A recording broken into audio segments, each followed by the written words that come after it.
Hello, beautiful ones. We are happy to be back here in October and wanted to start with a lens of love to say hello to everyone. We're so happy to have you here with us. We have a lot going on and a big discussion here today. I'm so thrilled to have our panel here with us. We have Jim Porter, Karen Elkins, and Ken Pearson. So grateful to have you all with us. We take turns sometimes, as life sometimes has other things for us to do, but we are in for a spirited and fun discussion tonight.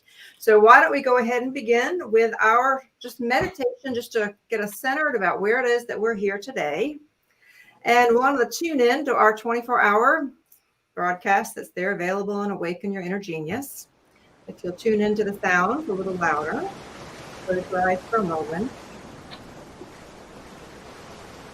And as you're breathing, I'd like you to drop down into your heart. Find something that you're grateful for, that you love, that fills you with appreciation. And as you're breathing in and out, maybe it's a pet, maybe it's a loved one, maybe it's gratitude for a friend. Maybe it's the aurora borealis this week.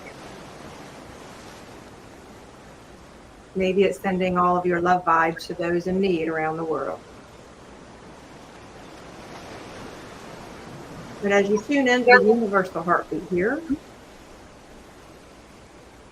find yourself relaxed and centered, pulling up that feeling of love in your heart.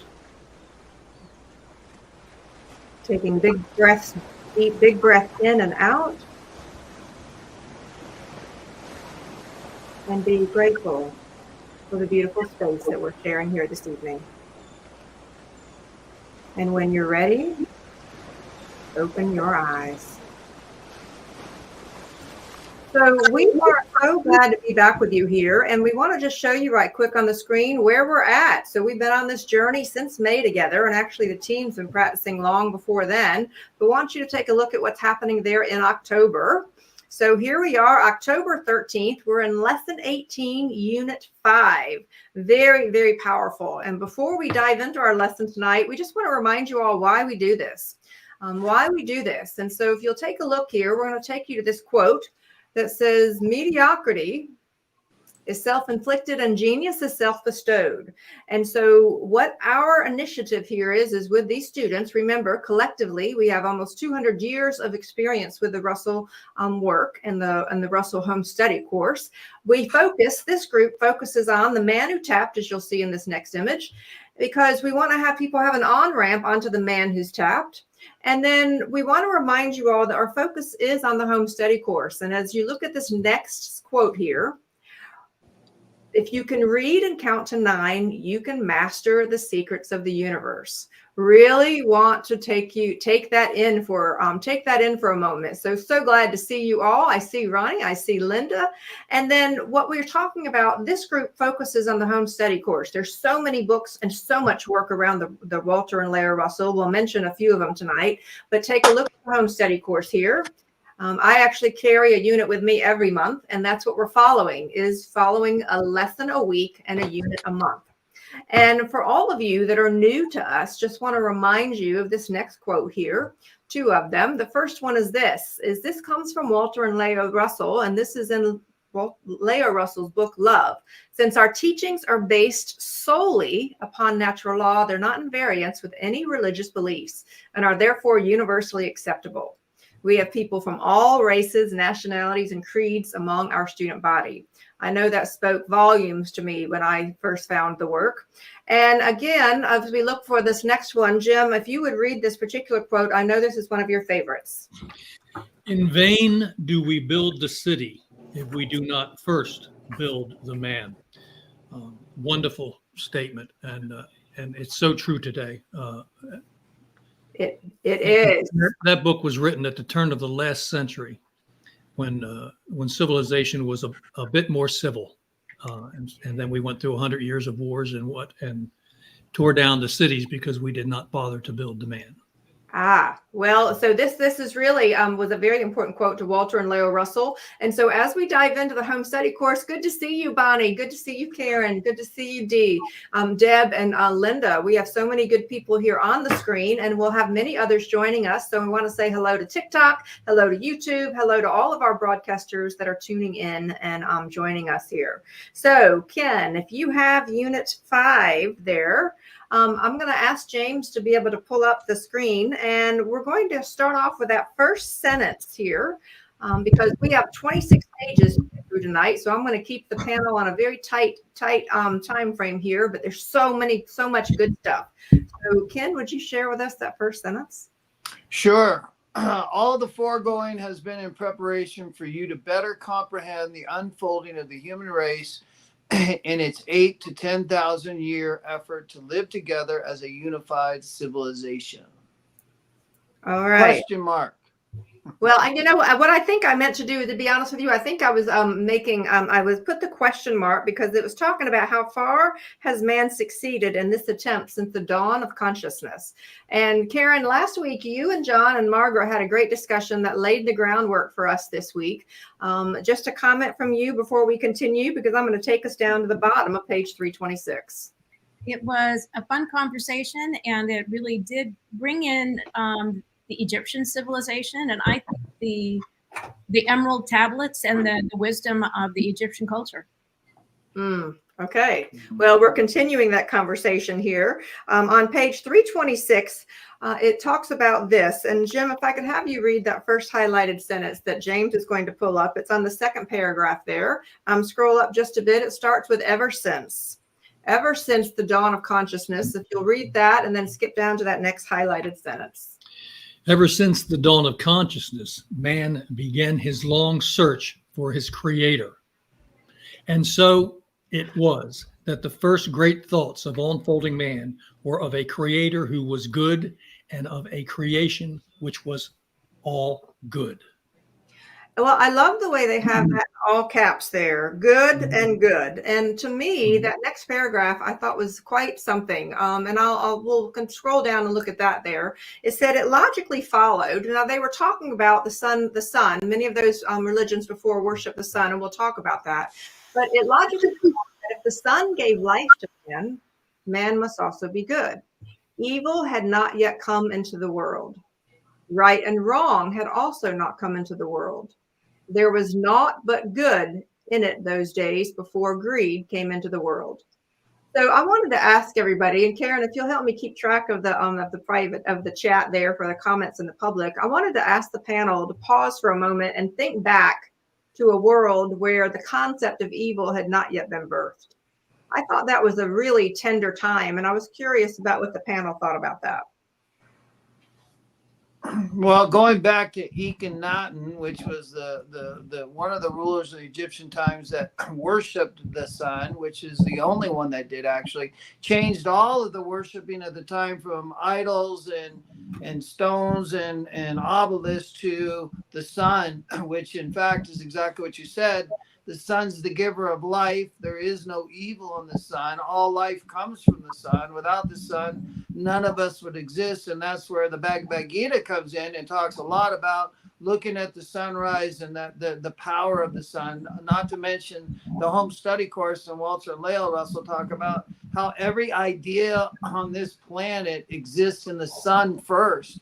So you think of a blade of grass all the way to a tree, to every life form you can imagine on this planet, and realize it started on the sun. The idea of it, the seed of it is in the sun. All life, the sun is the crucible to all life. So it is a great thing to worship. Therefore, like you said, it's only of good. And how could I be like the sun to be a bright light in life? And that's really kind of their motto. Well said, Jim. Well, that's a beautiful statement there, and it simplified it. And it's wonderful that that particular king had the insight to understand that when you have multiple things that you're worshiping, now you have a divided community because some will like this one more than that one. And this is what can lead to division that destroys. But a singular worship of the sun representing goodness and life, you could see why that society unfolded the way it did. Well, and that's where I wanted to go back, is to think back to that tender moment. And so before we pull up Deborah's comment, Karen, do you have a thought just about what was it like to think about a world before the concept of evil landed and everything was considered good? And the first thing that comes up to me is the idea of being childlike.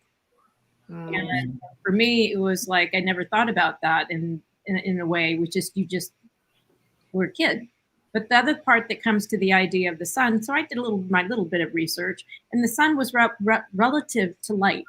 And so if you look at all world traditions, they say, I am the light of the world.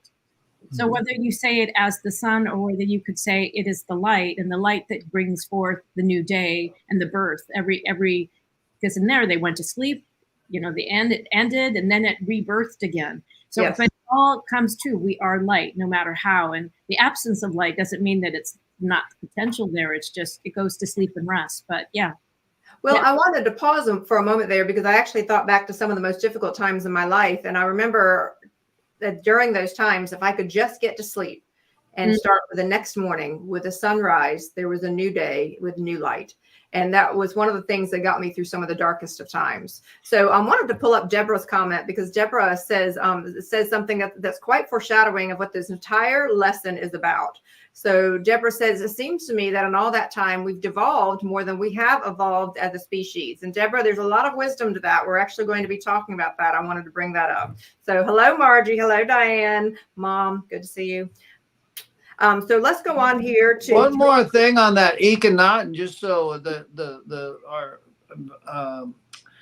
our audience is aware, is that when Akhenaten died, they proceeded to destroy every single thing that had to do with the sun and the worshiping of the sun, and went back to ideology. And that's when the fall of the Egyptians, if you look back in the history of time, that's when the Egyptians made their fall from grace, was when they went back and went to that decadence and destroyed every single thing Akhenaten had built in a community, in a life of love and living by the light of which surrounds us all. Yeah, that's to me is devastating. If you think about how many times mankind has destroyed himself and shoots himself in the foot, you go back to that period of time and just realize, man, they destroyed everything. The statues, everything that had anything to do with his worshiping was destroyed right when he died. Kim, can I jump in here just for a second? I just want to scold you a little bit, because ever since you said the sun will come out tomorrow, I've had Annie singing it in my head. The sun will come out. There you go. Tomorrow. Tomorrow. There you go. Well, So if that's we where that could, whole adage comes in. I'm going to sleep on it, and then I'll see how I feel in the morning, is exactly what you're talking about. That's the discharge, recharge. I'm going to sleep on it, recharge. And when I'm charged in the morning through the sun, through the dynamics of duality, then I'm going to come up with an answer. So let's go on to page 327, as we have so much to talk about here, because what inspired me about this particular lesson, some of you let us know as you were reading through your own home study course, but there in 327, where I have the yellow highlighted brackets, I wanted to have you take a look at this, because what it says, if we scroll down, what it says is this, is gradually the spiritual unfolding of newly thinking man taught him that other men would be useful to him if only if he would be equally useful to them. The demonstration of this principle of cooperation among men by a mutual interchange of the service came into the world with the first spiritual actions of giving and balanced re-giving. One man helped another to build a wattle house. I thought that might have said Waffle House, but I know that would have been far before its time. A wattle house or a mud house. Civilization began that way, and men found it good. And so as we scroll down there, the next highlighted sentence says this. It talks about whatever any man wanted could be obtained by working with other men. So I wanted to have everybody place this. Karen's laughing in the chat box because we live in the Southeast. Hurricane has been a lot on the minds a lot, and Waffle House is always an indicator of how bad the hurricane is, whether they're open or not. That's why that was on my mind. But I wanted to ask everybody and then ask the panel. I'm going to go on to this next comment and ask the panel to comment. So all the participants, can you think about how much of your life has actually been focused on helping others? or how much of your life has actually been teaching you to be completely independent? So let's think about that for a moment. And I just put on, I'd like to ask everybody else, because there was a time when we were taught and encouraged to be much more interdependent. And that's really what it's talking about here, because I want to go down to the definition on the bottom of page 327 before I ask the panel to comment, because they were talking about communal. And it says this: by communal, we mean a social order of people who realize that each person's happiness and comfort is dependent upon others, and their happiness and comfort is dependent upon him. A good modern example is the group who came over on the Mayflower to build a new world. In such a case, the whole is dependent upon every part, and the loss of any part would weaken the whole. Who wants to jump in for that? I have something to add to that as well. The thing that comes to me is starting my own business at 22 without all of the different suppliers, without all the different gifts that everybody brought to the pieces of the puzzle, nothing would have happened. If we didn't all do our job to the nth degree and commit to doing it right, it would have never been as easy as it was, and as fruitful as it was, and as comfortable for the clients as it was. But we all had to team up and work together. So for me, as I've gotten older, that has been harder to accomplish with many different things, with people working together in synchrony. But I will say, when it is, it's glorious. I love that. Who wants to chime in? I did the same thing. I stopped working for other people in my early 30s and went to work for myself and started my own business. And I found that made me independent. The first thing I noticed is that I had multiple customers. And with multiple customers, if one of them was, let's say, a not pleasant person to be around, I could walk away from that customer and go to one that was. Most people can identify that have a 9-to-5er. If there's an unpleasant person in the office or even your boss, and you're dependent on that paycheck, it's very hard to walk away. And that put me in a service mode in my thinking. What I developed is I want to do nothing but give service to my fellow man through what I do. That's it.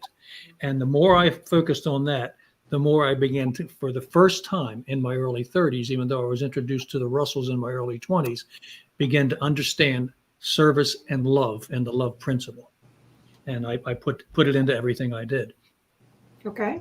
So Ken, when I think about Walter and Leah Russell actually talking and thinking and promoting this idea of being communal, and they were publishing this back in the 1950s when that was certainly something that was more in line. You, having worked so much in the recovery world, you actually have lived in an environment where it is more communal. And I've watched you, as you interact in that world, the power of community in an odd kind of way and an unintended consequence when it comes to addiction. But that communal support, you've watched that kind of environment actually happen, what it was describing in that sentence. Yeah, it brings me back to, if you think about Confucius and his time and his providence, and what he did is very much what we're talking about now, was create a society where each was to give to the other. And if you did anything wrong against your neighbor or your family was accountable and responsible. And ultimately, if you kept doing wrong, you were banished from his province. And the bottom line, it was always about humans, about doing the best work. And his province ended up producing more food and more commodities than other provinces. So the kings of that time wanted to know what Confucius was doing and how they could get this secret formula to get the society to produce like that. And really what he was doing is exactly what we're talking about, is working as a community. Lael said it in one of her final interviews, is it's not about individual love so much as it's about collective love. And that's what we're talking about now, creating a society that lives within collective love. And that collective love is governed by how we treat our fellow man. It's like, what can I go out to be today to be of service? Who could I help? Even if it's just with a thought, our thought lives are so important. There is that silent communication of wishing someone well without saying a word. You've just blessed them. And that's the kind of world, right? Think about it. If we lived in a world where nobody questioned anybody anymore, what kind of world we live in? Accepted everybody for exactly who they are, knowing they're doing their best. Well, that's the world you can have right now. There's no delay. Start living in that world right now. You know, if you want to fix the world, then fix your home. Make sure your home light shines bright. Your light shines bright in your individual Yes. life, and you will feed the starving children in Africa. So I love the conversation, and I wanted to bring up a couple of comments from our participants. So Karen, the third comment up there, Karen says that experiencing service changed everything for me. And for many of us that are on here, that's kind of our lens, okay? Our lens through which we see the world. We're used to having that kind of a lens, okay? Karen laughs every time I put on my glasses. Bonnie had an interesting comment to say there. Bonnie says, as a wife and a mother, I've been in service to a family, and now at 73, I am independent and I'm creating like a house of fire. And seeing some of her creations, I love that. And Deborah says this. Deborah says, whether I was working for myself or for others in jobs, I've always known that I'm here to be in service to others. And I believe that many of us, especially those of us tuned in here on this broadcast, many of us have had that lens. And Jackie says this. So Jackie is tuning in as the support the communities are giving to their neighbors is a great example for us all. Absolutely. So I'm going to keep us going, panel, as we go along. And I would like us to go on to 328. Because I want to mention this is very, very interesting as we go back in time. It says, naturally, the first thoughts of men who were trying to live together under a workable system were those of mutual service and cooperation. Religion had not begun.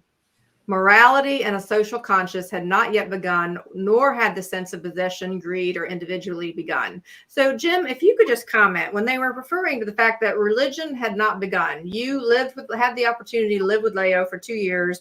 I'm sure you've had conversations around this whole idea of religion. That's pretty big sentence there. Religion had not yet begun. Well, let's look at religion for what it is. With all its good, and it has done tremendous good for humanity, it still has a group of separate beliefs. And many of the religions, despite their effort to show and live the love principle, have a belief system where if you're not part of that religion, you are lost and going into some sort of judgment or damnation. This is divisionary thinking. What the Russells have done is they've given us a holistic approach to life and thinking. And they simplified it down to one sentence, and it's at the base of the Christ of the Blue Ridge. Love ye one another. So whether you're a part of a religion and you're happy and content in the belief system that you have, practice that through your belief system. Love ye one another. And if you truly work every day to love ye one another, you will not pass judgment on anyone else as not being worthy enough because they don't believe exactly as you do. Right. Well, and that's Jim. We were talking about this for all of our participants. Hello, Bruno. Good to see you. For all of our participants that are listening and our fellow Russell students here, we were talking before we got online about what was religion. And I was talking about how I was so confused early in my 20s when I was in that Southern Baptist world where I did learn many, many things. But I learned that anybody who believed outside of you was wrong. I was being taught that there were entire millions of people that were going to hell because they weren't believing in a certain way. And it was always so conflicting to me inside because I knew at a soul level that that wasn't true. And so for me, one of the things that I really appreciate about the Russell work is the fact that they support and uplift many different beliefs. They're not out there damning. And so when we said, what is religion? We're beginning to realize that dogma is perhaps something that when you're being told not to expand and not to grow and not to believe anything else in the world, that perhaps that's a red flag. Something. Well, also, we know that augmenting fear of Creator brings a lot of people into religion that wouldn't consider it otherwise. So please understand, it has its place, and a religion evolves too. I've been in different churches in my life in the same religion, and they act totally different in their approach. Yes. Some are very loving, and others are less than loving. So it's learning to live that principle. When all else fails, love ye one another. When you're under attack, send love and light out. When you're told that you're the worst thing that ever lived, give love and light. And it's the only thing that ultimately works. So, Ken, I'm going to ask you, we're going to scroll down to the bottom of 328, and there were two sentences that were underlined that I have with a yellow exclamation point there. And I was wondering if you could read that for us. Yeah, when you do good, that which makes you loved by man, it is good. When you do that which makes you hated by man, it is bad. So, excuse me, the first sentence, when you do that which makes you loved by men, it is good. I say it a lot, and it's something that I live by, and I know it as an absolute truth, just like 1 + 1 is 2. That's a principle. We call it mathematical, a spiritual principle. And the one that we're talking about right here is the greatest action that any human being, including everybody on this panel and everybody watching, greatest action any one of us can take is to help another person. That is the greatest act of life. So if you think about that for a second, no matter where you're at, no matter how low you are, how high you are, there's always a way to help somebody, to do something for somebody else. And knowing that's the greatest act, that's a great mentality. What can I do to be loved? What can I do by that which man calls good so that others see me as good? And it isn't about getting someone saying you're good. It's about knowing that truth and living it. And then knowing that you'll be re-given that same goodness that you give. When you help others, others will help you equally in which you help them. Yes. So that's law. Well, let's scroll on down to the top of 329 because, and Jim, I'm going to ask you to read this because the age of character has a special meaning for you with your history with the organization. So can you start with that is where? That is where the age of character began. That is where the brotherhood of man principle began. That is where the first great architecture, poetry, literature, and science began, and all had their roots in the principle of good. To the Egyptian of that day, everything and everybody was good. There would be love. Their word for love was, I assume that's Maat. I was interested. I wondered if any of you knew how to say it properly. M-A-A-T. Maat. Jim and Jay, Ma'at. Maat means Ma'at. Maat meant love, righteousness, and character. Should I go on? So I wanted to stop there for a minute because I thought that word was beautiful. In fact, I had a driver that was driving me back home from Washington, D.C. this week, and he was a young man. He was a Muslim young man. And he actually was talking about how in Arabic language that there are multiple ways to be able to express the word love. Where in English, we have one word love. And he was saying there were multiple levels and layers. And we had the most beautiful conversation. I gave him a copy of The Man Who Tapped, and he was so intrigued. He wants to come to the museum and see the work. And he was so open. And so that word, it was just very interesting to me, ma'at, meaning love, righteousness, and character, because sometimes I think the English language is very limiting to what it is we're really trying to express. Panel? Yeah, the Russells talk about that there is no other word in the English language to counter love. There's no opposite word for love. It's the one word in our vocabulary. There is no opposite for. God is love, right? So you can't say hate is the opposite of love because hate is one-dimensional. Love says yes and love says no. Hate always just says no.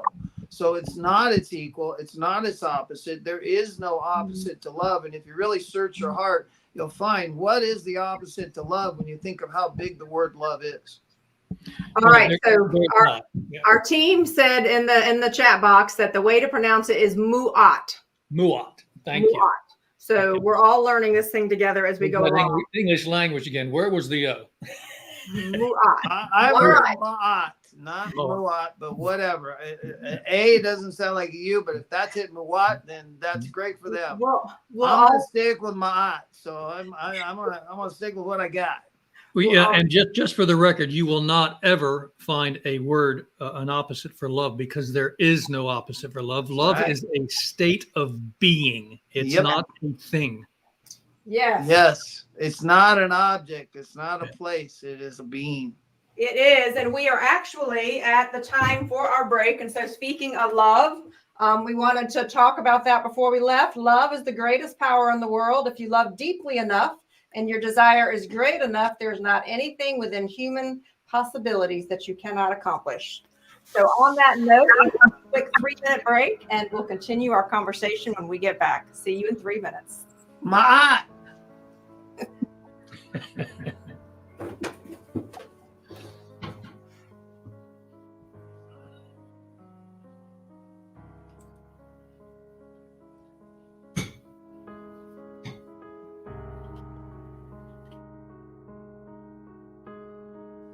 All we can see is Kim, James, but I mean, I'm okay with that. I love my girl.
All right, if you'll find your way back.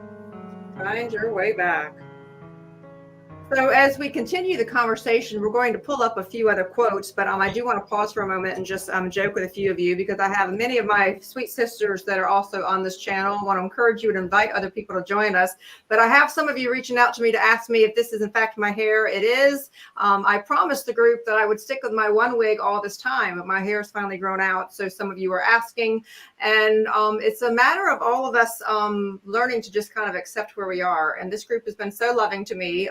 What Jim and Jackie were joking with me when we first started. Keep in mind, this group has been practicing since January, a long time. And Jackie was like, Kim, you can't keep changing wigs. It's not professional. So I made a commitment to her that I would keep one look all this time, but now we're changing just a little bit. So change is good for us all, isn't it? Loving change.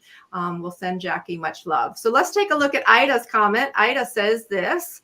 Ida, love to see you, our sweet sister from Indonesia. No matter who you are, how low you are, there's a way to help others. Ken, this is beautiful. It's called love, I think. I'm loving that, Ida. I think Ida certainly is a big fan of Ken's. And I love Deborah's next comment. Deborah brings us back to when we were children. She says this. Karen, would you mind sharing with us what Deborah said? You're on mute. Oh, there you go. Go ahead. although I hear and know the truth of the statement as as children, when we have done whatever we could have to feel loved, it has sometimes caused deep wounding, which many, even as adults, never heal. So true, so true. They make a big imprint on our beingness, and and they. And may we all go ahead and call in that healing for us all, because divine healing is our divine birthright. That is part of what it is that we're here for. And Deborah, I certainly can appreciate that. And Rebecca says this: always, she says, she's too funny. All right, let's continue at 3:30. So if we go on to the top of 3:30, now the panel, I'm going to keep us on track here because we have a lot more to go on. In that particular area on 3:30, it talks about this. It talks about that it's spoken in words of the same meaning, even though the words vary when it's talking about different words. The fact is what should concern and interest you. For when you find yourself thinking cosmically by being inspired from within, you will speak words of the same meaning that these nameless Egyptian illuminates of those very ancient days spoke before even individualism began, or the same that the illuminate of later days spoke after man began to think of man as an individual. This is the first great individual ever known to history, whose name was, and that's what you were talking about earlier, Ken. So can you bring us up to speed? That's when they were talking about, can you say his name? Imhotep. Okay. Thank you. And then when it was talking about, if you would, Ken, go on to that next paragraph where it says, during the 4,000 to 6,000 years before him. During the 4,000 to 6,000 years before Imhotep, all men thought of themselves as the whole, not as separate individual parts. Whatever they did was for the whole, even if one man did something for another. Individualism did not creep in until desire for individual possessions crept in. We call that greed, which is the second deadly sin. When one wanted more possessions or more power than another, the strength of the whole social order suffered until the intense state of individualism of today had been reached, with its consequent threat of destruction of the whole human race. So pregnant with good was this principle of unified wholeness of our first civilization, that it endured in some parts of the world until about 2,000 years BC. So I wanted us to pause for a moment there, because as we all know that we're going through a reset of humanity, and I was going to ask Jim to comment on this. For me, as someone who in my professional world, in my business world, I talk a lot about the systems thinking and the whole and how we interact as systems.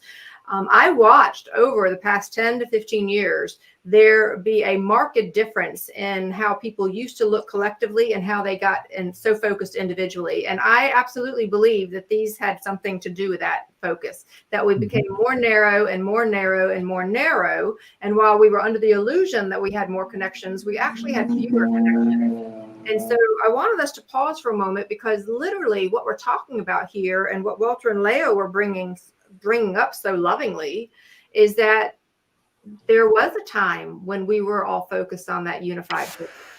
Jim? Yes, and I agree with you. The world that I was born into in the 50s was a much simpler world. And I didn't have anything to do with dealing with the remnants of World War II, because I was born after that. My father was in the Navy at the time, but he was stationed in Newfoundland. So my point is that it didn't affect my life. So I was raised in a very peaceful time where you were a part of a family and a part of a community. Right. Literally, I was literally told by my parents on more than one occasion as we're walking down the street in the neighborhood we lived in, if we ever felt threatened or frightened, just go and knock on the first door. Right. Your neighbor, the adult in that place, would take care of it. That's a different world. You wouldn't tell your children to do that today. But I want to push on us a little bit, because I want to invite that world back. Yeah. I believe that if enough of us come together, and that's part of what their goal was in these teachings, is we're going to go through the rest of this particular lesson, that if enough of us start to declare that we want that world where the unified whole is on the forefront of our mind, because if we look at the top of page 331, in the red brackets there, it says this. It says, instead of desire being for the whole, including oneself, desire for self grew into the slowly forming commercial and political world as a poisonous germ instead of a leavener of the whole loaf which the world's great geniuses contributed to. Mhm. So let's think about this. And it says, you must therefore comprehend that God sent illuminates to man from the days of his early beginnings, but the high spiritually endowed social order of the day gradually fell from its high estate, and the ratio of man's growing individual and national division into selfish separateness. So can I ask the group to comment, please, on that particular thing? Well, we want to maintain, as we develop our own inner light, as we seek the divine within ourselves, that is a personal journey. But we also want to understand that everyone else, no matter how out of balance you may think they are, is on the same journey. Now, I've always joked, and I'll do it again, about not walking into the room with a grizzly bear. Yes, they're beautiful, wonderful creatures, but if their nature is hunger and protection, you're not going to win that argument. So when you find yourself in life having to deal with angry, hurtful people, the best thing you can do, if you can, is remove yourself from that situation. I was raised in a house with a very angry father who had a serious alcohol problem with hard liquor. I could not remove myself from that situation. But what it taught me, instead of living in fear, it taught me to have compassion for this man. Yes. I was amazed that because the man that he was without the alcohol was a wonderful person. But when the alcohol came in, the hard liquor, the monster would come home. Right. And that's the forgiveness side of love. Individually and collectively, we're all one being, expressing and trying to find forgiveness. That doesn't mean you have to stay in a bad situation. When I was 17 years old and he hadn't improved, I literally had a moment where I'm sorry, I'm 6 foot tall, and at that time I weighed 190 pounds, and I was working out and running track, and I was a formidable young man to be around. And my 5'6" father got up in my face and said, "Do you want to go for the record? You want to take me on?" And I turned around and I walked to the nearest phone booth and I called my mother, because I loved my father. And I told her, "I must come live with you." And she said, "Honey, there's no place for you here." And I said, "Mom, I'm going to hurt him." Her response, her loving response was, "Get on the bus right now and come here. You're moving in with me." Wow. So I removed myself from a situation where as a child I could not respond to it. And when the thought passed my mind that I wanted to hurt this person, that terrified me. So that's all I could do, is remove myself from the situation. And that is a form of love. And as years went by, it was fixed. But I didn't let it wound me forever. I just understood I was dealing, and we all do it. We all deal with uncomfortable people. And the best thing you can do is try to remove yourself if you can. If you can, if not, just find a way to love them. So Karen, I know you are big about the understanding this issue around individual and national division, and you have a real passion for us thinking about that we're all one. Yeah, I think we would need to respect the individuality of people, because each one of us has a talent, and each one of those talents within that system thinking creates the web. So I still think we have the obligation to be the best that we can be, to be of service to humanity, and to uplift each other and even yourself to be that, because we all kind of start like babies, but we need to become our best selves. So in that, you do that through your connection with others, it's through your mentors, it's through the collective good. So it all works together. And again, I still like the fact that the different countries have flavors and they have different spices, but together, for a while there, we were contributing nicely to each other. And I like it that way.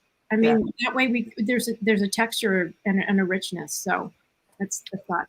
Well, that goes back to what Rebecca said, and then I'll go to Ken. Rebecca says this. She says, yes, as we have that, she says, yes, I see more wanting it more again from the lockdown. People have come back around to wanting to know their neighbors. Absolutely.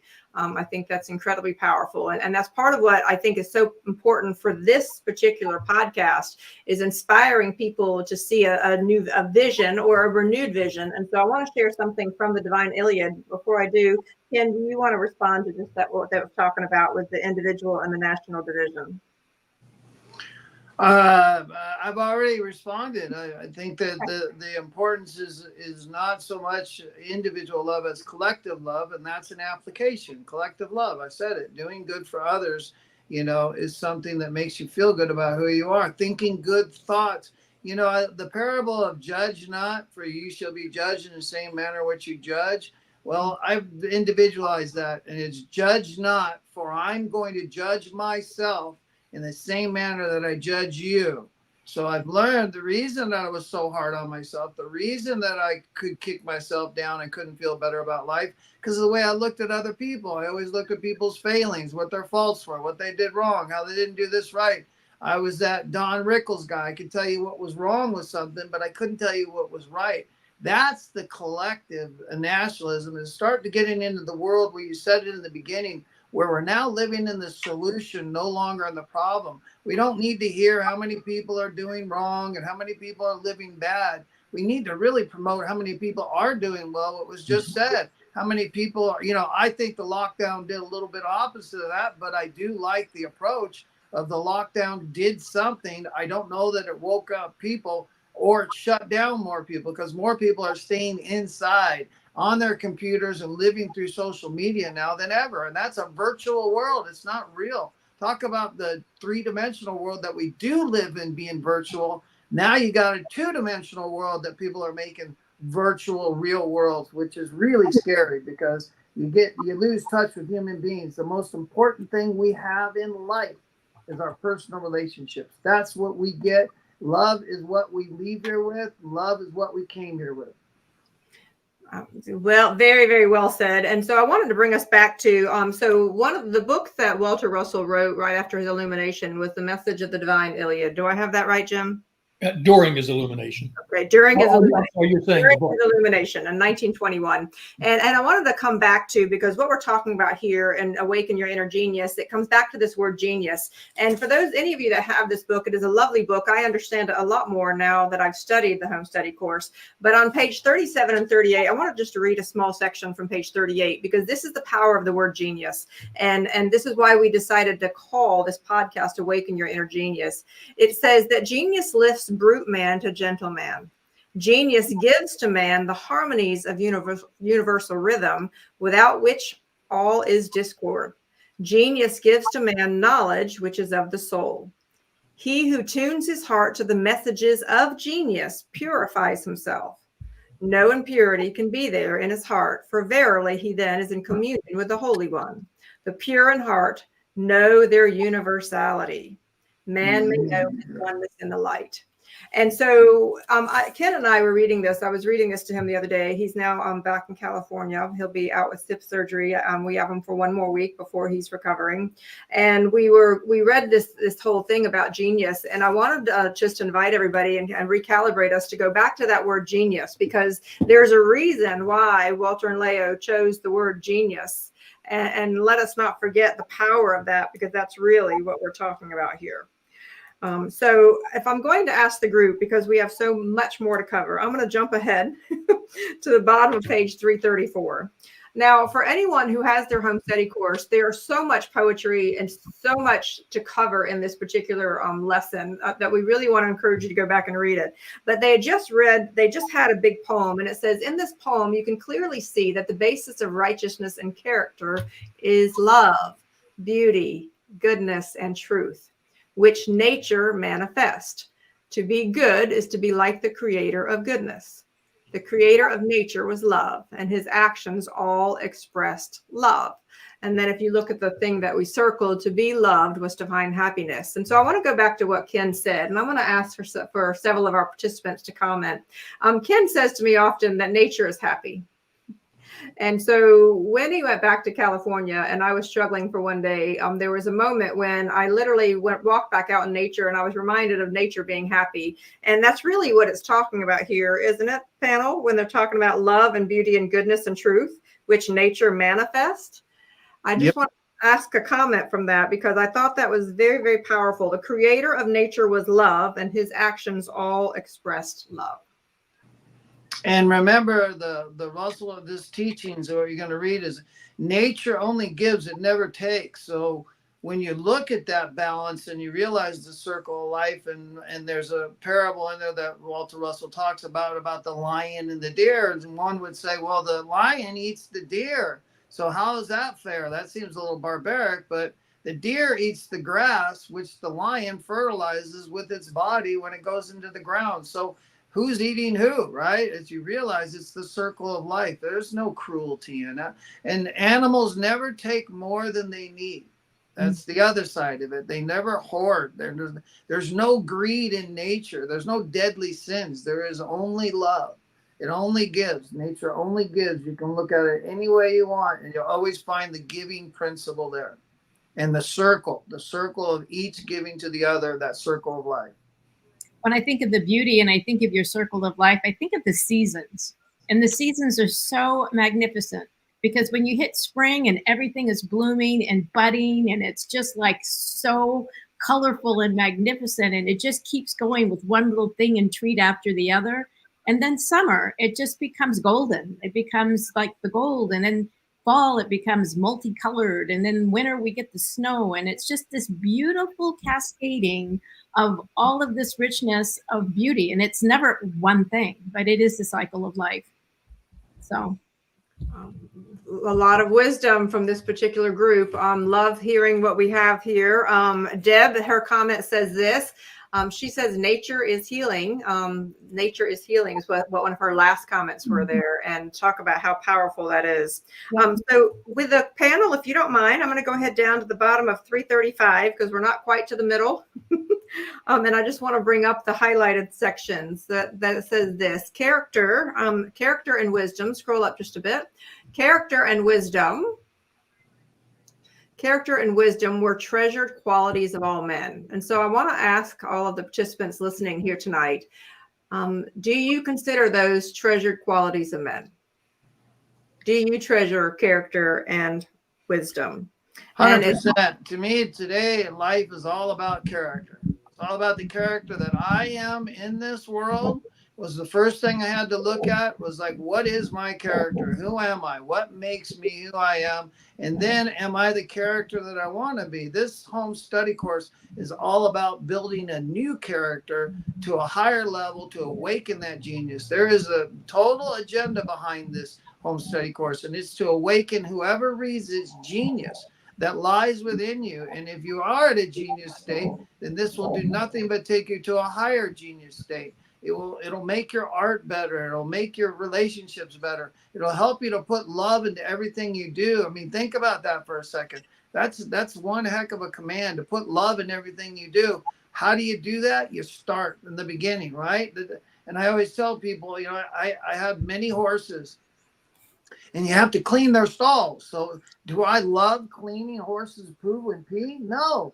But can I do it with love? 100%, right? Because there's a way to clean a stall, and you put these nice pine shavings down. They smell good. They look good. And it's almost like you even want to lay on it because you've cleaned it up right. That's done with love. But if you do it begrudgingly, you'll leave an odor. You leave some poop in the corner, and it doesn't look good. And the pine doesn't look as fresh as it should. So again, no matter what you do, you can do it with love. Whether you're cleaning up poo or you're making a statue for the President of the United States, it's still done with love. You cook food with love. You sweep your floor with love, and you create your projects that you're going to take you to a whole new level of life with love. Yes. Well, and Judy has a heart there, so we appreciate your heart, Judy. And Linda says this. She says, I believe in character and wisdom. We had a chance to see Linda at the homecoming event just the other weekend. So fun to be able to see you. And so as you all are going through, I want to go ahead and have a skip to a story. And Karen brought this up before we prepped here on page 336, bottom of that paragraph. And Karen, would you like me to bring up that Chinese? The story is told about the Chinese, or would you like me to read it and you comment? What would you like? Go for it. Because yeah, go for it. Oh, all right. So a story is told about a missionary who was sent to a certain city to convert the heathen Chinese. And a Chinese sage of the town invited him to dinner and asked him why missionaries were sent from a country which had a murder every 30 minutes to convert a city which had only one murder in 30 years. During the conversation, the old sage asked, "Why do you consider us to be heathen and your people to be enlightened?" And the missionary answered in these words, "All people are heathen who have not accepted Jesus as their Redeemer and Savior from sin." And so you were bringing that up earlier because you liked that story, Karen. Why? It's the judgment. And even in Christianity, thou shalt not judge. And yeah, they're right. If you're trying to make right action and have character, because character is you do your word, you do things honorably. And that's what makes a civilization, to be honorable. And I think as I went through that, in the Asian culture, is if you have to save face, you cannot, it's not polite to, it's not a good thing not to be in honor. I remember when I went to Japan, when I wasn't married with Carl, and all of a sudden he left his old scrunchie hat. He had been mountain climbing. That hat came off of that bus that he forgot it. They found him and tracked it back and sent it all the way back to the United States. Oh, wow. Yeah. Wow. So it is that much of the honor. I love that. I want to bring up T's comment. T, love to see you there. Your comment I thought was really quite profound. It says this: the challenge when describing nature is we create separation. We are nature. Nature is not out there. It's in us. It's unity and multiplicity. Wow. I totally agree. Wow. I think what's important about what we just read is really the realization of the division that comes from religion, the denomination and immediate division, because all people are heathen that have not accepted Jesus. And who the hell told you that? Where is that written? I have never written that in the Bible, that you're heathen if you haven't accepted Christ in your heart. So again, you know, you think about the kid in Africa that maybe doesn't hear the missionary or the Christian. So what do you say about them if they're heathens and they haven't accepted Jesus in your heart? So again, that creates that animosity and the difficulty of accepting a philosophy or paradigm like that. That goes back to 2,000 years ago when the Roman Catholic Church was split off by the Protestants and the Protestants and God, I just had it.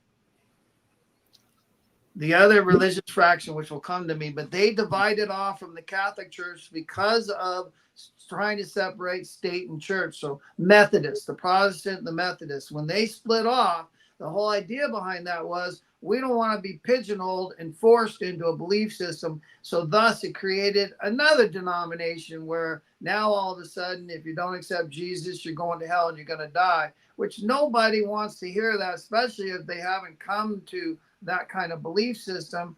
You seem like a zealot. You seem like a fanatic. It's a very fanatical statement. And you can see how much division is created in this world. And in Christ consciousness, there's nothing wrong with that. You're going to hear about it in this home study course. But what you're not going to hear about is Christianity, nor have I ever read in the Bible or any parable that says you must be a Christian. There was no denomination in Christ's day. In Sermon on the Mount, the Beatitudes, there's no denomination. That is a man-made concept. That statement is a man-made concept. So I know we want to be respectful because I know there are lots of belief systems out there, and part of what the Russell work did, and Jim, I know you'll have a comment here because I'm going to take us down to the top of page 338. The Russell work was honoring so many different beliefs and illuminates, because what did Leo say about each word of the home study course, Jim? Each word of the home study course is a mini illumination. Is a mini illumination. So I want to pause for that just a moment. Each word is a mini illumination. And you know what? And Bonnie says this. She said Jesus never wanted to be a religion. And I think there are many that would agree with you, Bonnie. So I think there's very, very powerful. And I want to take us to the top of page 338 because we're bringing up these lessons in a way to be able to bring unity. And at the top of page 338, you'll see it says this. It says the rise of the technological machine age material man is what we are trying to bring back into the world. So this is as if Walter and Leigh are saying this to you, trying to bring back to the world by awakening in you and nourishing it in the thousands of others like you in whom it is being awakened. We tell you over and over again that the human race can advance only in the measure in which each man recognizes his or her own divinity. We tell you over and over again that God's presence must be with you in every moment. And it says, yet a large percentage of the human race will not even mention God or not even resents the mention of his name. And that goes back to a lot of us in the definition that we had of that. But I want to bring up to the panel for a moment, if we'll go to the gallery view, and to all the participants, this awakening of humanity is a phrase that gained much popularity recently. In the past, especially over the past 4 years, that humanity is awakening. And that's a term that's become much more popular. And Jim, I found it quite riveting, and the fact that they were talking about the awakening of humanity back in the early 1950s when this Home Study course was published. So can you comment on that? Because it shows to me the timelessness of the message and the power of what they were working to bring to us even back then. Yes, they saw it coming, and now we're living through it and witnessing it. And it's a matter of, in your own individual communion with Source, reminding yourself that all that you want to do is send out, seek balance and union in all that you do. That's living the love principle. If you have a particular belief system, then look within that system, and wherever it tells you, wherever it directs you to love your neighbor, to help your neighbor, to be of service to your neighbor, grasp onto that. And if something may have snuck in there over the years where it tells you or it indicates that you have the right to judge your neighbor, walk away from that, because that is that is not living the love principle. You're not here to judge others. You're not here to judge yourself. You're here to ask forgiveness and give love. Well, so I actually wanted to mention two things before we get ready to go to break. Okay, so I want to mention two things. One of the t-shirts that we actually took to Tesla Tech was this one, and it says, "Life is the gift of love." Let me hold that straight. Life is the gift of love. And so for many people that we don't sometimes think about life being a gift of love. And I wanted to go back to this quote before we take this break. And it is this one. Life itself is the most purposeful thing in the universe. Ken, can you read the rest of this? The very purpose of your being on earth as a living, breathing entity is so that you will make the unparalleled discovery of what life and love truly are. So there we have it for so many that have sometimes wondered if life really is a gift, and it is. And so we'll continue our conversation. It is time for our 3-minute break. Get some oxygen, get some water, stand up and stretch. There's a lot more to come. See you in 3.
All right, if you'll find your way back.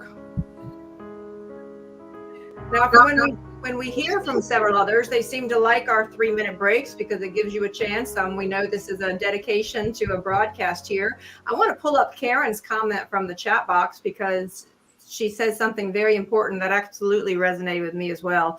Karen says, so many myths and beliefs. Just holding Mother, Father, God changes everything in me and brings me into balanced interchange. Karen that did the same thing for me and was one of the things that I fell in love with the Russell work. And so, Jim, can I just ask you to comment before we go down to the bottom of page 339, when being that you lived with the Leo, a lot of their work refers to Mother, Father, God. Can you just mention any conversations that she might have had with you about that?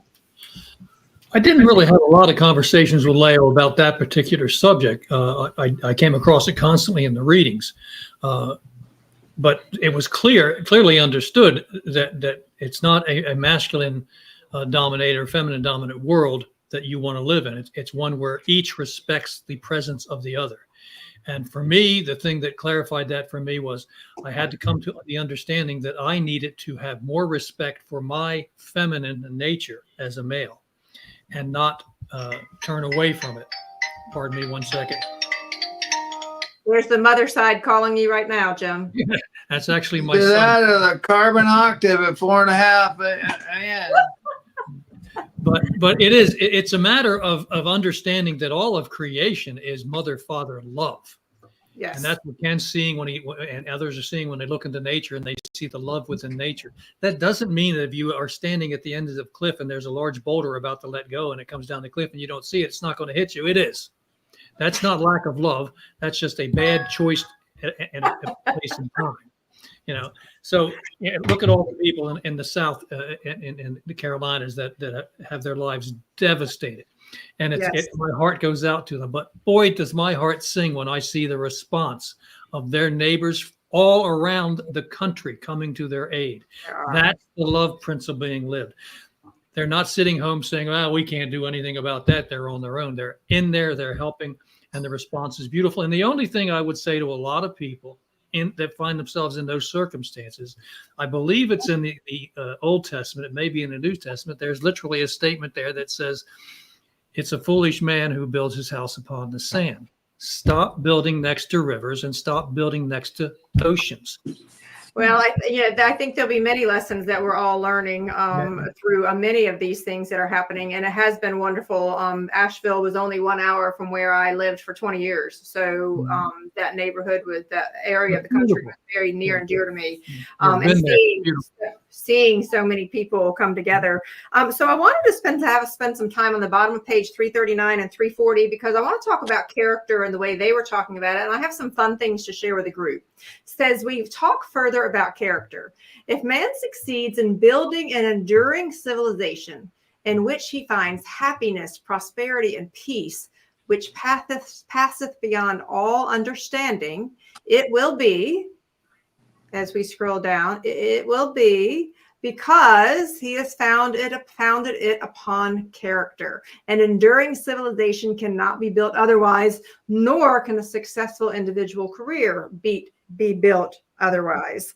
And it says on that next highlighted sentence, the greatest moral order of all time grew out of the creation of a system of the universal ethical values which reached their height of a physical and spiritual expression. So let's pause for a moment about character, because I wanted to pause here, Jim, and talk about how, if you could share with everybody right quick, the importance of these Age of Character clubs that Leo was so passionate about, and how Awaken Your Inner Genius is actually tied into that. And then I want to share 2 success stories with everyone who's listening here, because we all have the ability to be able to build this Age of Character. Absolutely. And the beauty of the Age of Character clubs is it allows individuals around the world to start their own charter and work within their town through like-thinking people to do good works within their community.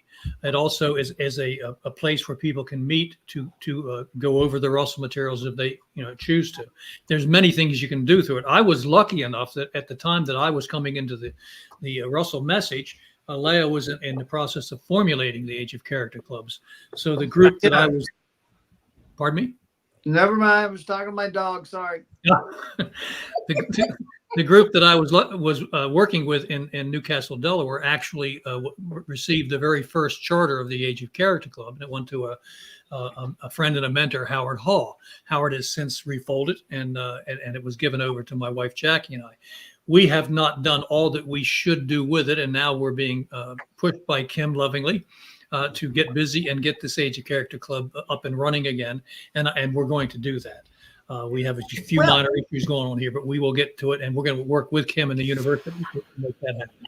Well, and I was really excited because the conversation came up about, can we have Awaken Your Inner Genius under that? And so if you'll click on that there, actually on their website, philosophy.org, you can go to find out about International Age of Characters, and it takes you right to Awaken Your Inner Genius. And so, Jim, I believe you and Jackie really are bringing this to life. You've been such an important part of this. If we go back to the website, though, I want to show everybody that you can actually go ahead and, if you're interested in starting an Age of Character Club, you can go ahead and do that. And so what does that mean? And so before we continue this, I wanted to show two things, because these are two women that have inspired me greatly to say, what does taking this home study course mean and making it real in life?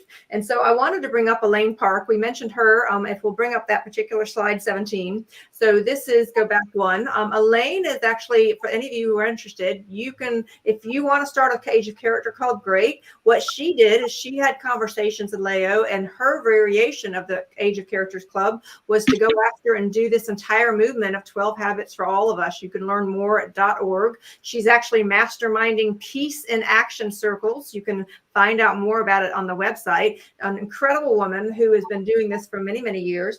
And I want to celebrate Dee, who is on, Dee Tonkin, who is on our call. I've been watching this woman actually take all of these lessons from Walter and Leo Russell, and she's been turning them into these lovely books for children. If we'll see her picture there with her granddaughter, go on to the next page. And these are incredible stocking stuffers. And so you can find all of these on Amazon. And I bring this up to you because I've watched her in her 70s now pull this together. She illustrates, she writes these books, and this is yet another woman who is saying, how can we bring more character and bring more understanding of these universal things? And so can we, for just a moment, everybody, just celebrate that in the comments here. And Karen, you know what it takes to publish these kind of things. I just wanted to get your, because you have a heart for children. I thought Dee is giving us all an incredible way to be able to say, hey, this is one way that we can take what Walter and Leo are teaching us and make it real. I think Beautiful way to plant those seeds early too. I need to order them so I can see how the books of wisdom, they seem amazing. They are absolutely incredible. So I just want to say to everyone, it does not matter what age we are. These women are incredible little examples of doing what it is that we're talking about here in the home study course. So you can find out more about her. Deb, you're welcome. You're welcome to be able to put that link in the chat box. So let's go ahead and continue here. I want to ask the group, there's so much that can be said here. And there were so many things and so many writings here. I'm going to go ahead and come down here to page 343. And there is, because they were referring to some other writings, and in the middle there, Ken, it talks about where I'm going to have you show where circles. In the middle, it says, at the point breasted called attention to the fact that Muhammad made the same statement 3,500 years later. Can you read that about be not avaricious? Because I want to talk about that word avarice. Sure. Be not avaricious in a division, nor greedy, even for thy own goods. Be not avaricious towards thy own kin. Greater is the appeal of the gentle than that of the strong. Impoverished is he who overreaches his kin. He is lacking in effective speech. A little for which one practices guilt engenders enmity, even in the cool-tempered. Avarice is the greatest enemy of wholesome family relationships. So I had to look up the word avarice. So I don't know if all of you are just smarter than I. That's not a word. Greed. I know. That's why I wrote it down there. I wrote it down there. To take. Excessive desire for wealth or gain. And it talks about how it is an ill and an incurable disease. Yep. And it says, where in no intimate association, it makes bitter the sweet friend. It alienates the intimate friend from his Lord. It estranges fathers and mothers and the mothers and brothers, and it sunders the wife and the husband.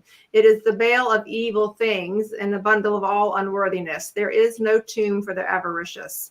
So I wanted to pause for a moment here, because something that's been shocking to me in society is how many people fight over things when people pass.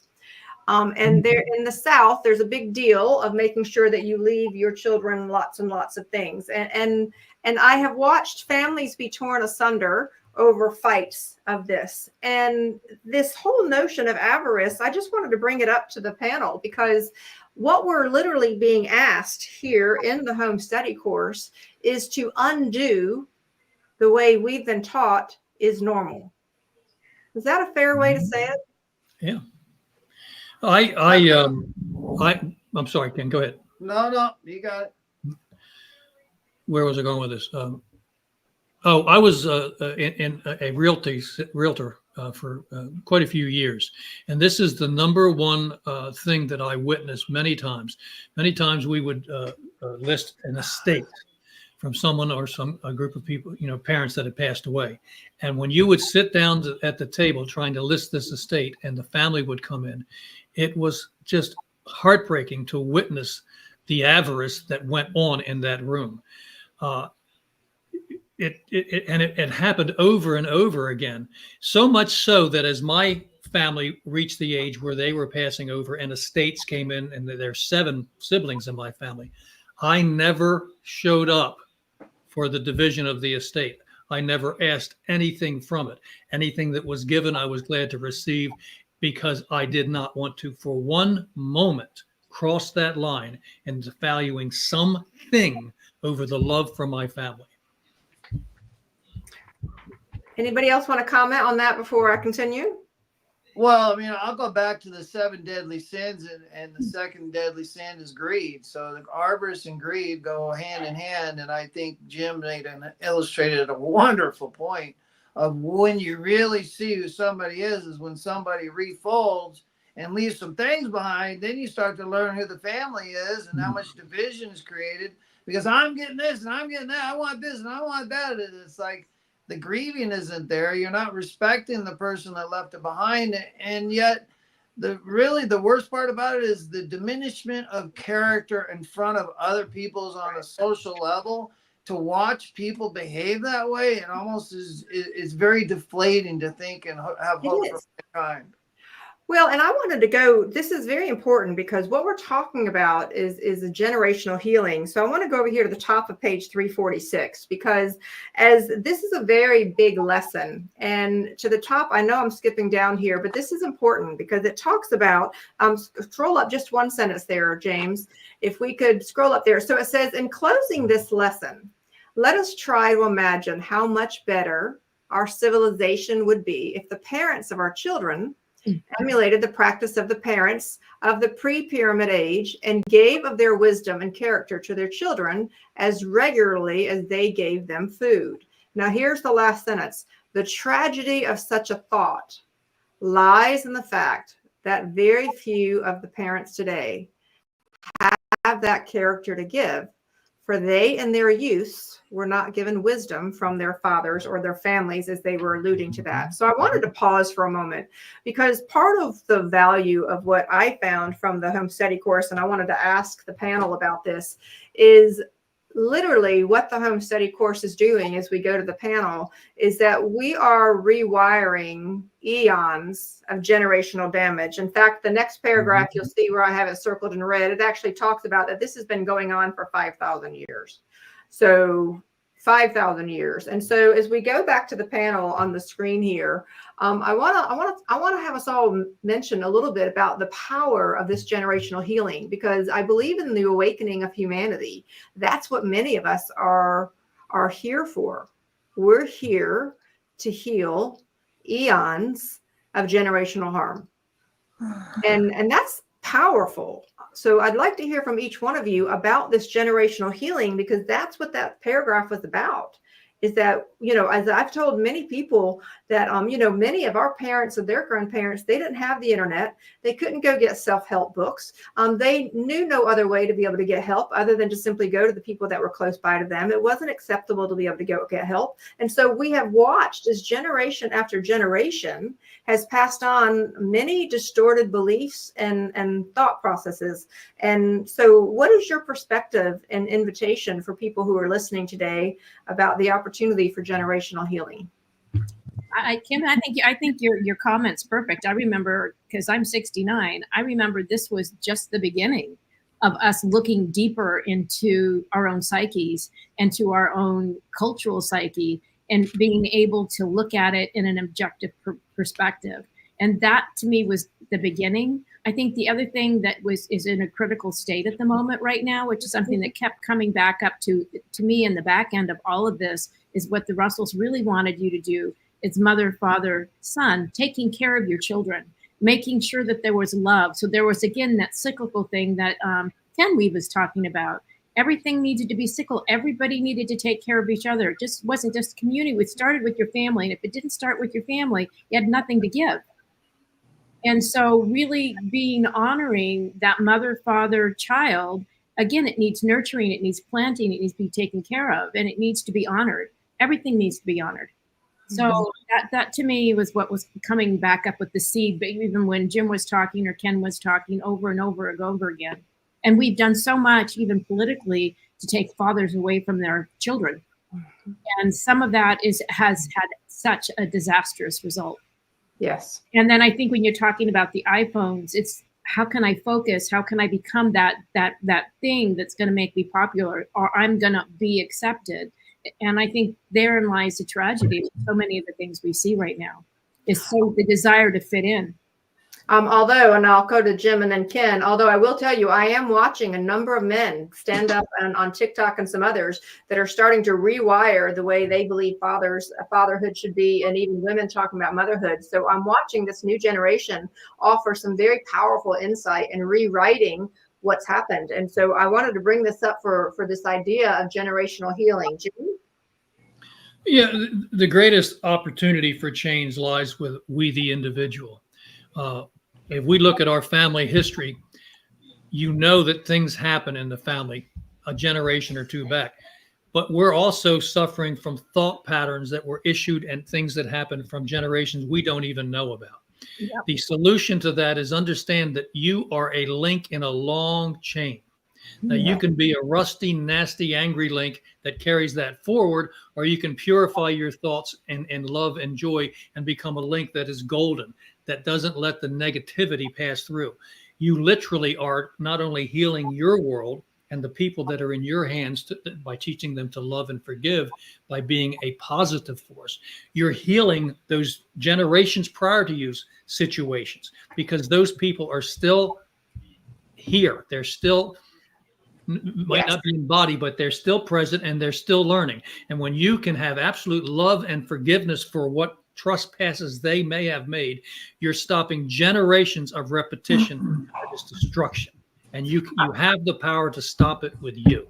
So after Ken speaks, I'm going to bring up some of our participants' comments here. But Ken, do you have anything to say to encourage people about generational healing? Well, coming from a broken life and no mother and no father and living on the streets of LA and being a ward of the court till I was 18, I do know that that's possible. And for me, it was all about character. I went back and I said it earlier in this podcast that I had to learn what kind of character was I, what kind of character did I live by?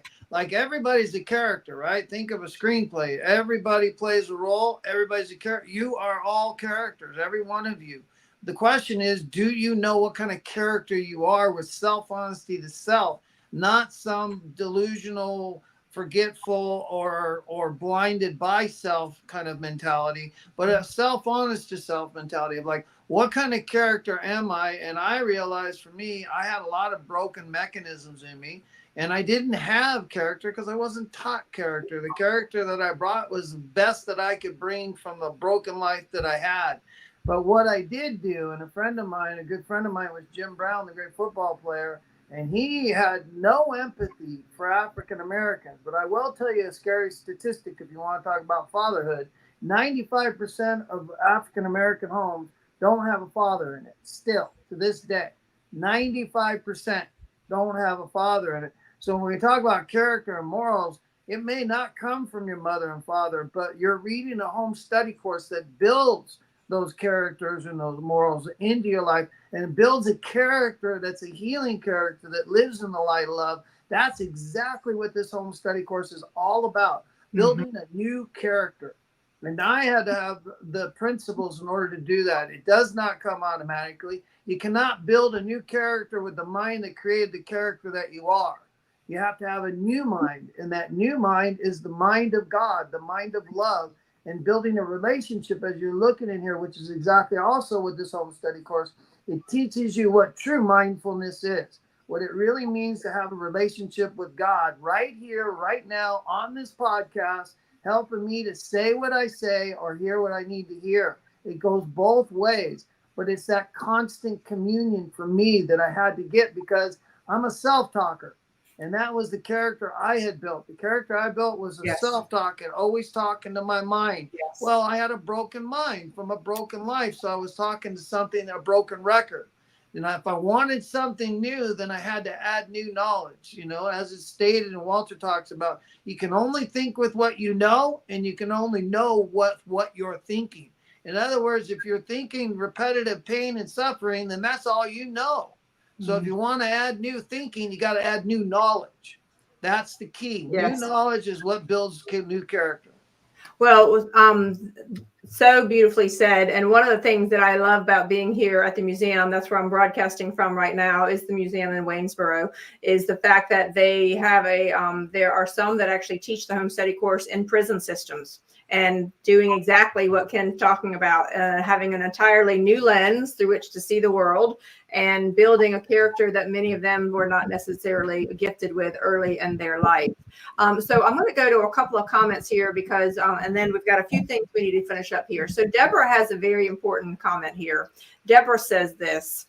She says, when we heal ourselves with pure remembrance and love, we can extend that healing to all generations before us and after us. So I think that is very beautiful. I'm going to go to Bonnie's comment and then Rita's, and then I'm going to come back up to Karen. So Bonnie says this: I think we all need to be in a place of continually learning to do this life the best we can. I'm frustrated with people who don't want to learn anything but football scores. Having been held hostage by a football game yesterday, Bonnie, I can totally relate to that. Rita says this. Rita says, courses such as this should be taught as the norm, not the exception, and from a very young age. Rita, I'm totally with you. And so that's part of why I'm so excited about the children's series of books that Dee is bringing to the world and the work that Elaine is doing. I want to go back to Karen above, though, because Karen asked an important question, and I'm going to see if Jim or Ken might have a way to answer this. Says, please go over time and the power of the present moment. What does the science say about healing the past? Now I'm going to put a time limit on y'all because we have 3 more pages to go to. There is no past. All time is now. It truly is. So when you do healing on yourself and those around you, now you're doing healing throughout time, throughout all. Remember, we were those people from the past. It was us. We had righteous and wonderful things that we did, and we had destructive and horrible things that we did. And the way you let go of that is forgiveness. Forgiveness, forgiveness, forgiveness, forgiveness. Just put it away, let it go, forgive. I'm going to add to that, but Ken, what was your thought? Well, one is on forgiveness, and Jim is right. It's something you can give, but you cannot forgive yourself. That is a riddle I encourage anyone to look at, but you can forgive others. So if you want forgiveness, you must give it. It's just like the law of love. If you want love, you must give it. If you want that kind of cosmic love, that romance, you must give that kind of love to be re-given. You're going to always be re-given that. So that goes along with that healing. Now, I just said I came from a broken childhood. So there is a healing that's needed in this generation. I don't care what happened in the prior generations. I know that I ended up with a busted life, and it was not until I educated myself through reading, like we're doing right now with this home study course, and knowledgeable information like this material, that changed my life. Because it's not just about reading it, guys. This is a 1,000-page book that stretches over a year. It's about living it. You gotta, you know what I mean? That's why when we do this podcast, it's all about what is the application of the principle being presented. Not what do I think about it? What's the cosmic journey of it? What is my application? How did I apply it? Because no one can teach you, but people can show you what they've done and share their knowledge. And then you can embrace that and make it your knowledge. And that's what this is about. Turning this knowledge into your way of life, and building character will happen as a result of living the principles that are being presented paragraph by paragraph. Yeah, and keep in mind, it's one sentence. Keep in mind that self-forgiveness comes from communion with Creator. Going to Creator and knowing that forgiveness is present from Creator, you can have self-forgiveness, and that motivates you to forgive others. So I want to go. Agree to disagree. Well, and so I want to offer the fact that my soul is screaming at me to say that I believe there's another level above forgiveness, and that is understanding. When we understand the circle of life, all of a sudden, and we realize that all things are now, and that we are all those in the past, those that have harmed and those that have been harmed. All of a sudden, to me, understanding has incredible wisdom to be able to bring. So we'll have that conversation another time. I'm just going to bring up a couple of comments here from the participants before we end up finishing up here, because we have lots of comments here. So Karen says this, Ken, when you had spoke before, she said, "Love that, Ken, profound." So I want to bring up Karen's comment there. And then right after that, we're working on the comments coming up. So there it is. Love that, Ken, profound. And she gave you a butterfly. So thank you, Karen. And Ida says this. Ida says, now we see the evil characters show their face lately. What kind of world that we live in? And so, yes, Kim, we need to bring more love to the world. We need more people like you guys. And that is a precious thing to say from Ida. They're from Indonesia. And T says this. T's offering thoughts are things. Thoughts affect our chemistry, and we walk around affecting our chemistry with those thoughts. And when we change our thoughts, we alter past, present, and future. Yes, yes, yes. There's so much to be said about all of this. So I'll be the bad girl, the bad guy right now that's going to keep us going, because I know that the panel's about to bust to say a few more things. I want to skip down to the bottom of page 347 and 348, because there's some really powerful things here, because it was very exciting to me when scroll up just to one line. It's useless to say, well, what are we going to do about it? The only thing that we can say, Walter and Leo were saying, is what am I going to do about it? And notice they put in all caps, you can do something about it. This university has been founded to do something about it, but you must become obsessed with the desire of this university to bring character back to the world by becoming one of the seeds of character, notice that, which will spread from you gradually into the whole world. The more you realize this and become a working member of the Science of Man movement for the building of character into the world, the more hope will come into the world for the ultimate saving of the human race from its now threatened downfall. And if we'll scroll down to the next paragraph, it says this. It says, the foregoing is convincing evidence that character and destiny are like cause and effect. Destiny becomes what character is. And so I want to pause for a moment there. And James, I'm going to ask you to please bring up image 20. Because that notion of cause and effect is something that this is something that I often share with my groups. And what we often don't realize is that when we push the first domino, it takes a while for the last domino to fall. And cause and effect, many people in this human race, it has been shocking to me because of technology, of how many people do not understand this connection of cause and effect. And so as we go back to the top of page 348, I'm going to have us end with some of the things that Leo had to say, because this is where we're going here. So destiny becomes what character is. Anybody want to say anything about that before I read some of the moments from the Love book? Destiny becomes what character is. We all need a t-shirt that says that. Yeah. Noted. There's Karen, our magical being. Destiny becomes what Well, character. what I think Leo is teaching us here, and what is so important is, if you want to change the world, change the character that you are by becoming the character you've always wanted to be.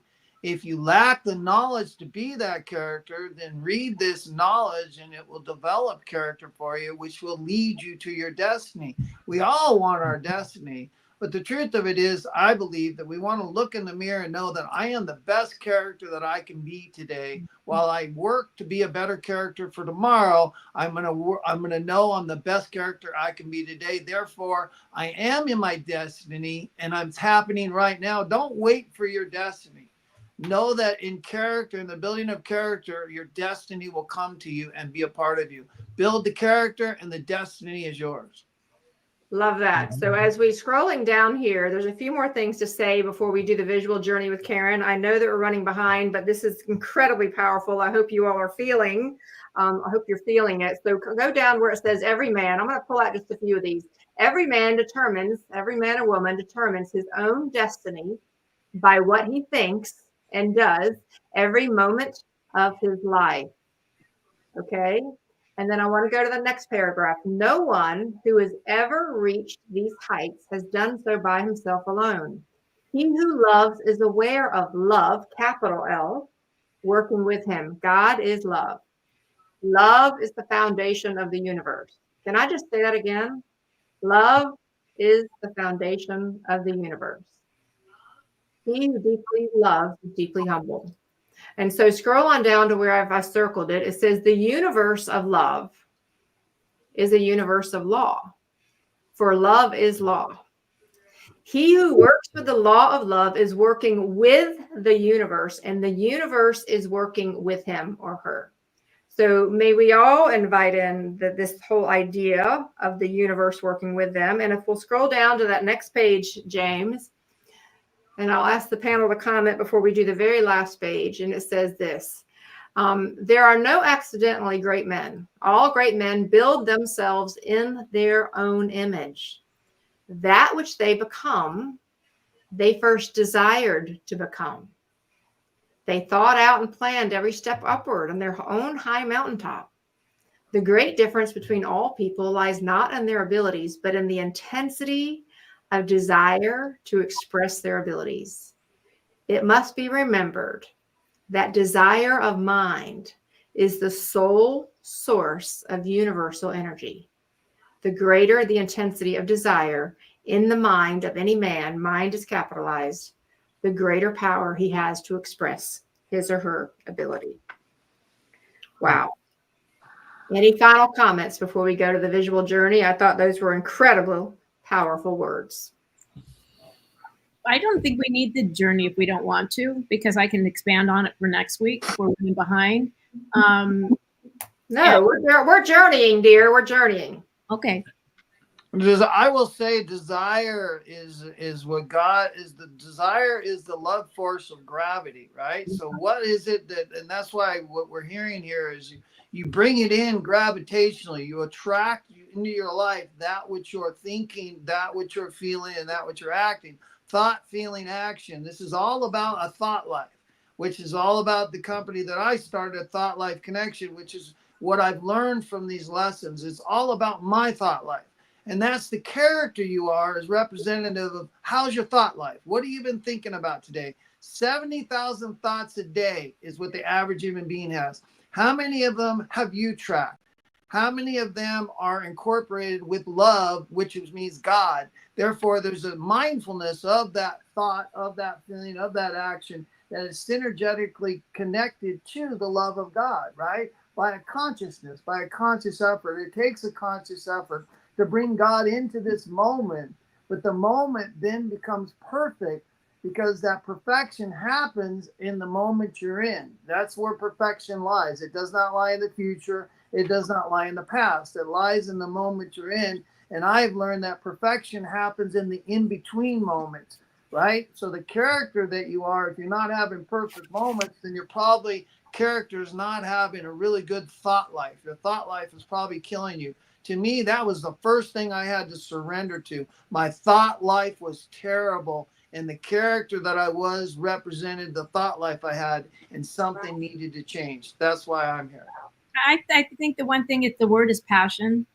When you have passion, it drives you. When you have that seed and spark that's within you that's divine, and you actually act on your divine passion and you actually amplify it, it grows, and that seed of light comes to you, and it gives you it in dreams and all kinds of beautiful ways. So I say, yeah, that seed, amplify the seed that's been gifted.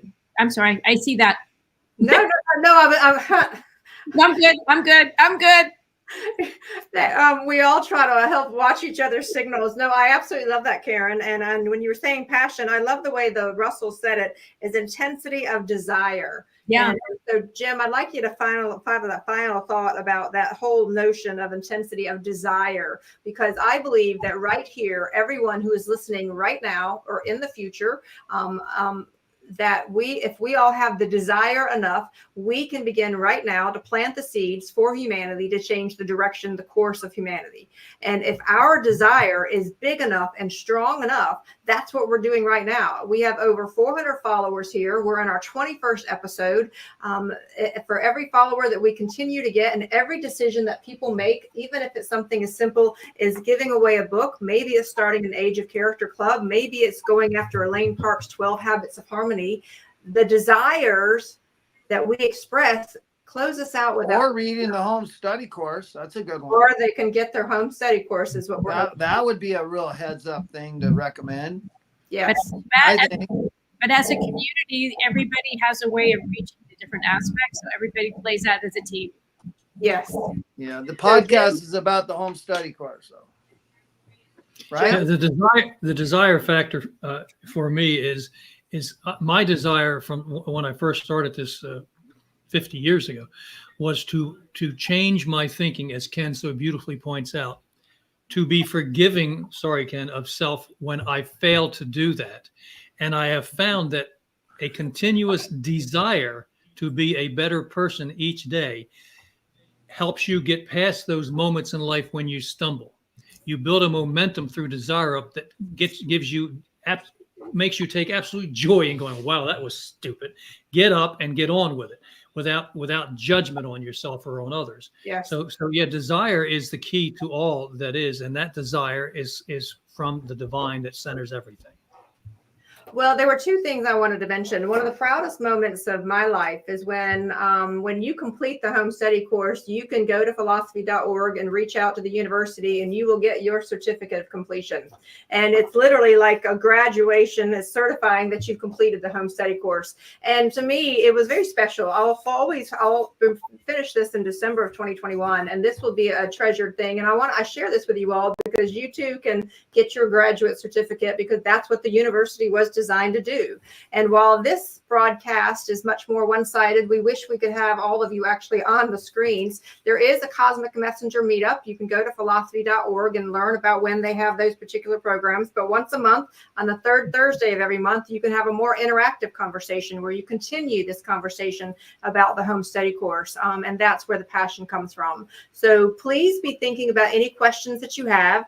Let's go ahead and roll our visual journey. So we are deciding, James, what are we getting ready to show? If you'll share it with the group, what is our visual journey tonight? And if we'll have any final questions before we wrap up tonight. It's just a first segment of 5. Okay. So just a refresher from the first segment in Unit 5 is we're continuing the conversation. Enjoy the beauty of the visual journey.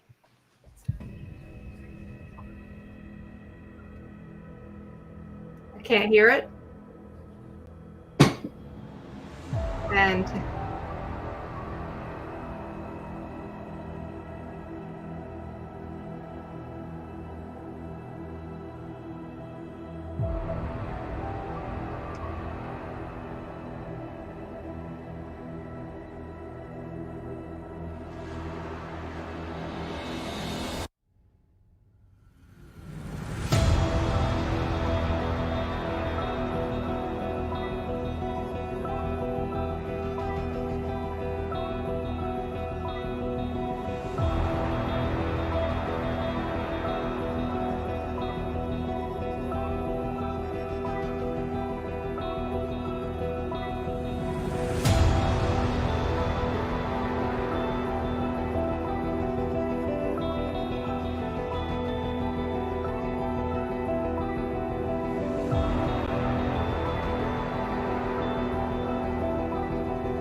Now, each week, we are working to update the visual journeys. So just know that that's continuing the conversation there. And so we want to open it up for any questions. And while we're having people ask any questions as we wrap up here today, we would like to encourage you to invite someone to join us next week. So maybe you post it on a Facebook chat group. Maybe you go to another YouTube channel that you follow and you want to mention this channel. So do understand that what we're doing right now is planting the seeds for something really important to birth. And much like what Walter Russell talks about when you have an acorn, is that you within the acorn is the actual idea of an oak tree. And even though you can't see the oak tree in that acorn at the moment, I believe that's what we're doing right here. Is we have our own little version of a cosmic acorn where an oak tree is going to actually birth from it. So let's see if we have any questions, any final comments from the panel. And we won't belabor it. If there are no questions, we will finish it up. Panel, any thoughts as we're waiting for any questions?